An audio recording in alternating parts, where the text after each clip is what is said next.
You're listening to the Small Business Talk podcast with Cathy Smith. Episode 13. Small Business Talk is a podcast for business owners and entrepreneurs who want a better way to run their businesses without spending years doing it the hard way. Small Business Talk is hosted by Cathy Smith, who has run the same marketing agency for more than 17 years and helped hundreds of business owners achieve their marketing goals. Hey, I'm so glad you could join us. Today, my special guest is David Lawson. David is from Finding the Light Consultancy and Coaching. David has been in the people helping profession for more than 18 years and has helped over 5,000 people to live a better life. And today we will be talking about how to deal with difficult customers in your business. Welcome, David. Thanks, Cathy. Great to be here. Excellent. So, David, can we start talking about personality types and how different personality types can cause conflict between customers and our business? Cathy, somewhere along the line, someone is going to ruffle our feathers. Conflict can be caused by many different things, such as clashing personality types, culture, gender, and stress. Everyone is different, and this can be a good thing as it gives us variety and balance. So what you're good at, I may not be good at. It's utilising the strength of everyone. Personality can also be a culprit when dealing with difficult customers. I believe if you understand who you are, this allows you to have better relationships both personally and professionally. I know there's a couple of different types of personalities. So could you sort of briefly explain the three different types of personalities? I want to put them into one container, call them the unique self. There's three types: thinker, feeler, and doer. And look, there's many different personality types out there, but they all can be reduced to thinker, feeler, doer. And those three parts make up the unique self. Well, that makes it a lot more simpler than trying to work out whether we're a blue one, a red one, an A or a B, which can be quite difficult. If we talk about the thinker, the feeler, and the doer, maybe you can explain those a little bit more as well. I guess they're all self-explanatory, but I'll start with the thinker first. Now, the thinker, they are extremely intelligent and they consider every angle before making a decision. They're a details person, they're a perfectionist, and they plan things. They finish stuff. They don't like to draw attention to themselves, and they view things as black and white, and they need rules to guide them, and they expect others to follow the rules as well. They like making rules. They value truth and honesty, and they need peace and quiet to recharge the batteries. And for some thinkers, it can be like a committee meeting in their head, so they read before going to bed or drink alcohol to try and get their mind to slow down enough to be able to sleep. Now, they find it hard to work in a noisy, busy environment. Now, we like thinkers because they're consistent, they're cautious, they're extremely loyal, and they have high standards. However, thinkers can annoy us because they're slow to make decisions, they won't take risks, they seem to be inflexible, they can be very critical, and they follow the rules and appear to be unaffectionate. So that's the thinker. The next one is the opposite end of the spectrum. That's the feeler. Now, the feeler is very intuitive and can sometimes be a little psychic. They can pick up the emotions of others even when they are trying to hide their emotions. They're excellent listeners and love to help people out, even if it's just a sounding board over a cup of coffee. They like to talk to everyone before starting work for the day, and they like hugging people. They are people pleasers to the point that they follow the crowd, even if they know that what the crowd is doing is wrong. Feelers are slow to give up on the defeated and will continue to forgive others, giving others another chance. People are more important than accomplishments, and relationships are more sacred than outcomes. They are, in short, encouragers. Now, we like feelers because they're caring, they're loving, they make us feel good, they light up the room, and when they enter it, they tell good stories. They're enthusiastic and impulsive. They annoy us because they hog the conversation, they can be untidy, they don't know when to be quiet, they pout when they don't get their own way, and think life is a party. So what do you think about those two so far, Cathy? Well, I can definitely see where thinkers would cause conflict if you're not following the rules that they think that you should be. Yes, that's right. So that's where it can be an issue with our businesses, when people are thinking that you should be following a certain timetable perhaps, but they haven't actually articulated that they need that set of work by that time. You're exactly right. Let me share with you the third one, the doer. The doer is a straightforward person who has an uncanny clarity towards life. They look at the big picture, they're visionary and charismatic. They love competition, they have a healthy ego, they don't see obstacles, and they're able to motivate others to accomplish goals. They don't finish projects as they're moving on to the next project, or they have several projects going on at once. Now, we like doers because they're independent, they're confident, they have big ideas, and they get things done. However, they annoy us because they have huge egos, they push people to get outcomes, they're always thinking about the next project, and with the doer, you're either with them or you're against them. Rules are meant to be broken or bent, and they take far too many risks. So once again, we can definitely see how they could be pushing our buttons, particularly if you're a thinker, the doer would definitely push your buttons. That sounds great. In the context of customers and relationships in your business, which do you think would be the most problematic of our thinker, our feeler, and our doer? I think the doer potentially, because the doer loves to negotiate. The doer loves the little battle. And of course, if the doer realises they're only talking to a flunky, only talking to someone who's not the owner, not the boss, when they find that out, they're going to push that person aside and want to deal with the boss, because for a doer, it's about ego. So I'm really important. So therefore, I only want to deal with the boss. I don't want to deal with the flunky. I don't want to deal with a receptionist. Yeah. Just there to help you as opposed to make the decision. Yes, that's right. Okay, so that's where we can get quite a bit of conflict arising when we haven't matched up those personalities. Oh, definitely. We've got our 3 types of personalities. In terms of communication, have you got some suggestions on how we might be able to communicate better to avoid conflicts with our different personality types? For a doer, you need to use words like, not sure if you can do that, prove it can be done, I challenge you to get it done, didn't think that we could do it, but you did it, you will go far, that was a good idea you had. It's about ego. It's about stroking their ego. It's not confronting them because they just love to be confronted. For a thinker, it's more about communicating with facts and figures. For a thinker, it's really important that if you say to them, hey, look, that's really good what you've done there, Cathy, but you've actually got to point out to them specifically what they've done right, because they'll go, oh, so that was great, but what was great about it? Whereas for a feeler, it's more about giving them a pat on the back or a hug and saying, hey, I really like how you make our customers feel. You wouldn't ask a thinker, so what do you feel about that? They wouldn't have a clue because they live in their head. Whereas a feeler, you wouldn't ask them, what do you think about that? Because they don't live in their head. They live in their feelings. So you have to be careful who you're talking to. A doer can do both. Sometimes with your customers, it's about matching their speaking patterns. So if they're talking very emotively about feelings and touching and that kind of thing, then match that. And if they're wanting to know more thinking types of things, then also match that language as well. Yeah, you'll pick out a thinker because they'll be the one that comes in with a tape measure. Let's say you're buying a fridge. They would be the one that comes in with a tape measure, or they would actually have the measurements of the hole that it's going to go into. The other 2 types wouldn't do that. And the thinker wouldn't want to be disturbed until such time as they found the fridge that was the right size. So there might be 20 fridges there, but they would measure every fridge to see, well, some fridges would be pretty clear to know that it wouldn't go in the hole. They wouldn't want to be annoyed until such time as they worked out which fridge is for them. Because it's no point for a thinker, there's no point buying something that looks great if I don't have the right hole to put it into. Whereas a feeler would just get carried away with, oh, this looks so great, this is so pretty. And a doer, I just want what's in stock and I want it yesterday. You know? So the thinker probably would have done the research beforehand as well and know which brands were going to fit into that particular hole. Oh, yeah, definitely. And they'd be looking at 5 out of 5 for energy rating. You know, they'd be looking for that sort of thing. Yeah, they would have done all their research.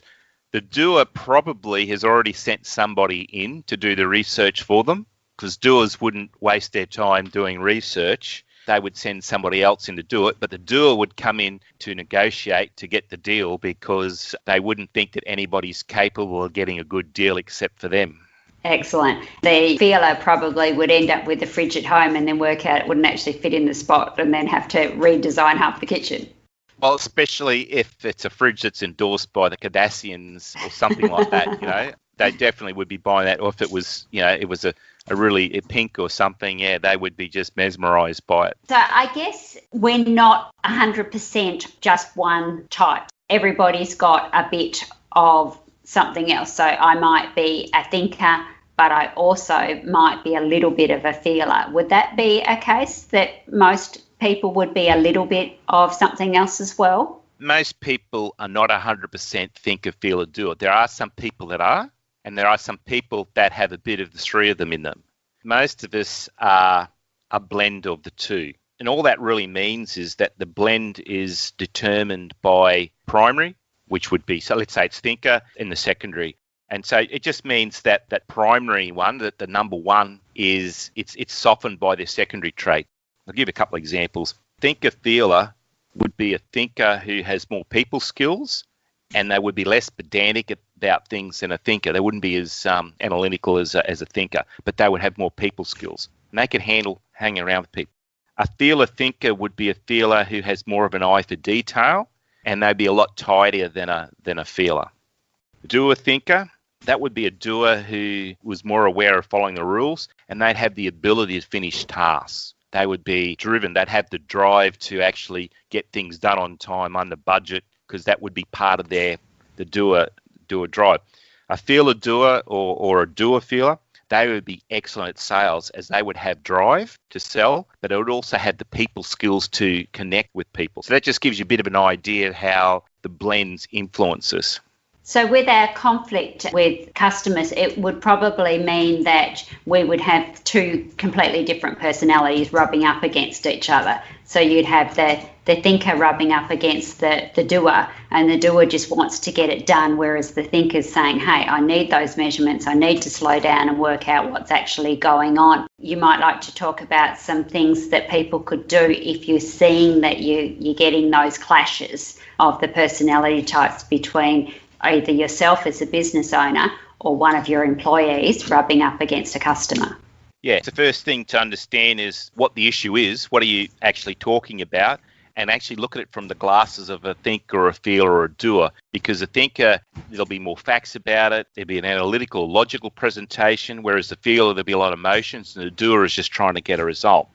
And the other thing that's just as important is, what are you? Because if you're a thinker, you're going to be overwhelmed by a doer standing over you and demanding that you do something yesterday, or you'll be going, what do I do? Because the feeler's there crying in front of me, devastated. If you're a thinker, you're going to be overwhelmed. If you're a doer and you don't like the person that's complaining to you, you're just going to go, I don't care, and walk off. Now, that's not a good way, that's not a profitable way to run a business, but a doers don't have the patience to sit there and sort stuff out. It's just got to be done now. So if you're a doer, you've got to be careful. You've got to be patient and reserved.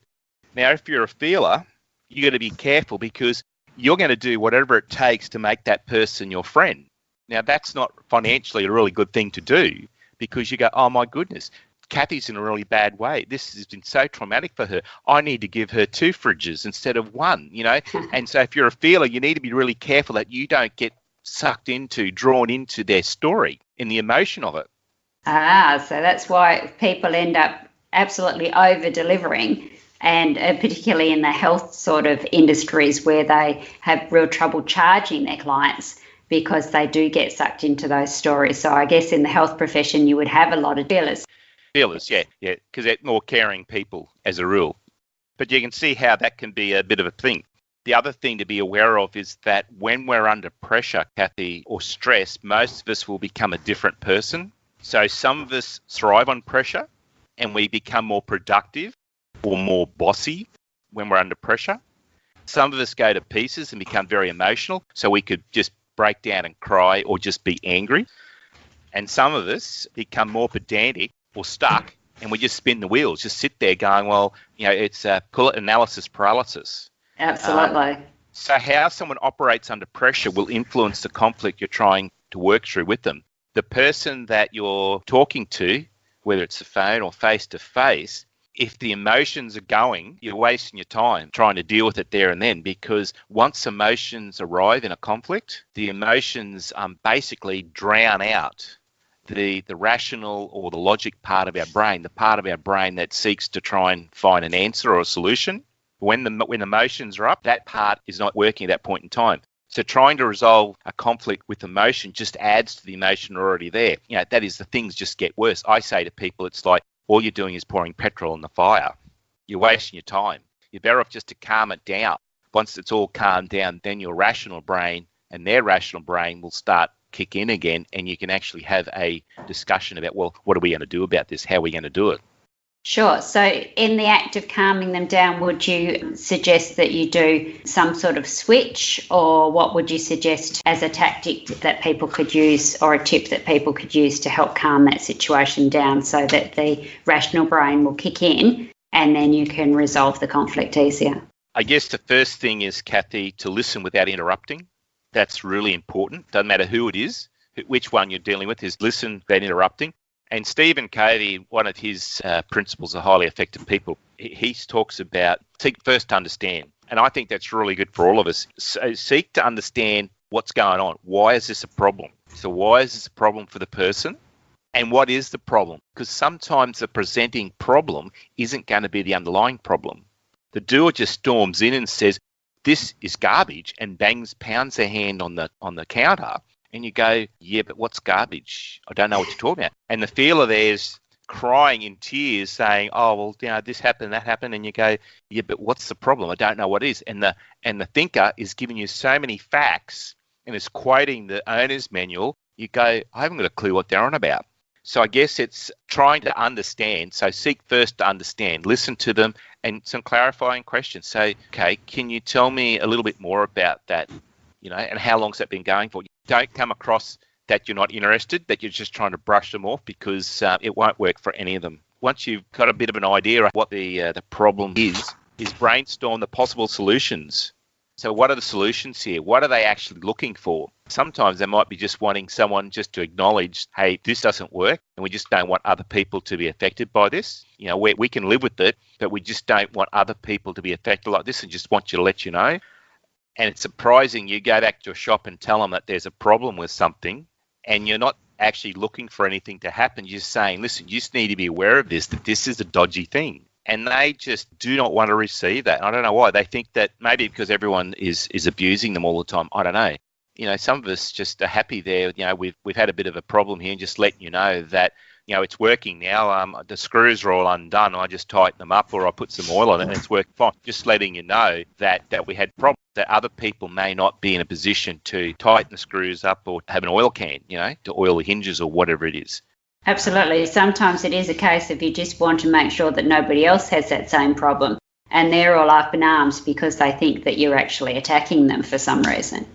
Yeah, and see, that's a really good example of where they haven't bothered to listen to you. Yes. A couple of times we had a really good example. One bank, a couple of years ago there, I went to cash a check, the petty cash, and it was $50. About a week later, I said to my wife, didn't you ever cash that check? She says, yeah. She says, I got the money. Do you remember I gave you the money? I said, oh, that's right, you did too. Funny thing is, $50 is still sitting in the check account. We went back to the bank. She was there for 2 hours trying to convince them that they hadn't cashed the check. So I know that's what we do. She says, the money is still in the account. What we do is we have no money in the check account, and when we want to write a check, we transfer the money from another account into that account. And that money's been sitting there for nearly a week. You haven't cleared it. And they would not have it. In the end, she was at the point where she says, well, all right, fine, we'll just hang on to the $50. Until finally they go, oh, hang on a tick, here's the check. Oh, it's never been processed. And you're just trying to help them out. It took her over an hour to do that. They never apologised. They just said, oh, okay. But for an hour, it was like that she had stolen money from them. That's how they were treating her. So that's an example that big organisations don't understand their processes, and sometimes they just don't understand that some people are honest. I mean, I was at a restaurant on a weekend and I said, you've overpaid me $5. And they just looked at me dumbfounded. I said, well, yeah. I said, you give me an extra $5 in my change. And I said, well, here it is. And they didn't want to take it. I said, no, mate, this is yours. I don't want to rip you off. It's $5. It's yours. And they go, oh, okay. I mean, they're not used to people being honest, I guess. I guess not, because there's so many people out there who are actually trying to scam the system and rip off the system. So, yeah, honesty is unfortunately becoming a rarity. That's great. So what would you give tips for our SBT community to deal with any problems apart from listening and making sure that you are actually hearing what the customer is saying? Any final tips?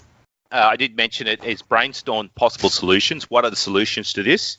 And there's 3 easy ways to put solutions in. Do nothing, do it differently, terminate the relationship, just give me it back and I'll give you your money back, I guess, accept that there's a need for compromise. Sometimes we do, and I hate the word compromise, but I can't think of a better word. Sometimes there needs a little bit of give and take, and sometimes it's not the give and take that you think. Choose the fairest solution. That's really important. What's going to be fair and reasonable here? Be mindful, who does this person know? I'm amazed that some businesses there really don't care. They give poor service without even thinking about, I might have 10,000 people on Instagram or Facebook. Well, I haven't, but I may do. And I might just put a post up and say, hey, guess what? XYZ do the crappiest of service. Some businesses don't seem to worry about that. I don't know why. You need to be mindful. Who's this person, a son or a daughter or parent of? You need to implement the solution. It's one thing to listen to someone, to work out what you might do, but you actually got to do it. You actually got to follow through. So many people don't bother following through. It's just like, oh yeah, we'll do that. And they never do it. And that's where people really get upset. And I think that's where customer service, you can really be a game changer just by actually doing what you say you're going to do. That will make you far better than most of your competitors. It's just the fact that you do what you say you're going to do. Anyone out there who's a tradie, everyone knows that tradies never turn up. If you're a tradesman that always turns up on time, or you always ring when you're going to be late, sooner or later you're actually have more business than anybody else, because everyone knows that tradies never bother turning up. But if you're a tradie that does turn up, then automatically you're making yourself different to most of your competitors. And so it's simple things like that, Cathy. Absolutely. I think that's really important, because we had an instance at Christmas time where we were staying at an Airbnb. Unfortunately, the hot water fuse blew on Boxing Day. Of course, there wasn't much that the owners could do on Boxing Day, and that was fine. But they offered us a refund, which we didn't anticipate. And then it took forever to come through. So I was very ecstatic that they'd offered a refund. But then when it didn't come through, then it became a bad experience. It did eventually come through, but it took quite a while. Whereas if they hadn't have actually told me that they were going to do a refund and it had just turned up, then that would have taken out that intermediate bad experience. So that's excellent, David. Really appreciate that. So where can people find you if they would like to know more about your coaching services? My website, www.findingthelight.com.au, or you can email me at info@findingthelight.com.au. Excellent. And with all my guests, I do a thing called the Final Five. Are you game, David? Yep, I'm up for it. The first one is, what is your favourite business book and why? Stephen Covey's 7 Habits of Highly Successful People, because it just summarises every stories he has with it, all makes sense. I think it's just a good foundation on which how to treat people, because if you can treat people. The other one would be Dale Carnegie's How to Win and Influence People. I think that's pretty good.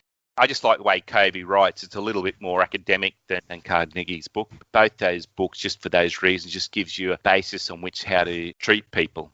Excellent. Okay, what's the best advice you've been given by a mentor?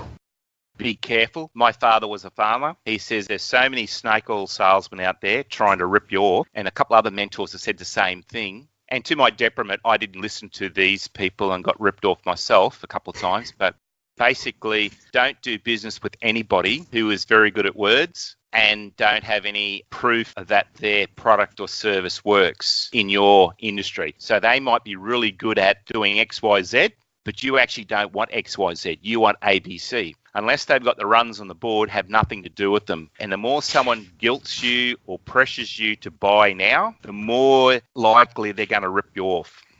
Absolutely. My dad was a couple of weeks off his 88th birthday when he died, and that's what he said. And the other thing my dad used to say was, every dog has its day. What goes around comes around. If you go around ripping people off, it'll come back to you sooner or later. Just as sometimes you've got to wait a lot later. Remember that. And to my detriment, a number of years ago, I listened to the sales pitch of a couple of people, and I got ripped off by it.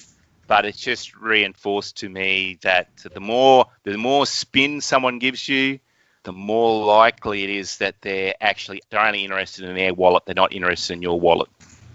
I think that's perfectly true. The more that they try to pressure you, the less confidence they have in their actual product. And when I was an apprentice, my tradesman used to say to me, the clock turns. It may be slow, but it turns. Yeah. So at the end of the day, everybody gets their karma. Okay, what is the best help you've been given since you've been in business? I'm going to say the best help I've got is the people that ripped me off. The lessons learnt. What they did is they showed me how not to treat people. Otherwise, if I don't use it as a learning experience, it just buries me. You know, I'm never going to rip anybody off. I may not be the richest person in town. I know I help people. I make a difference in people's lives, and I do it without ripping them off. I've just learned how to treat people properly. And you can sleep at night.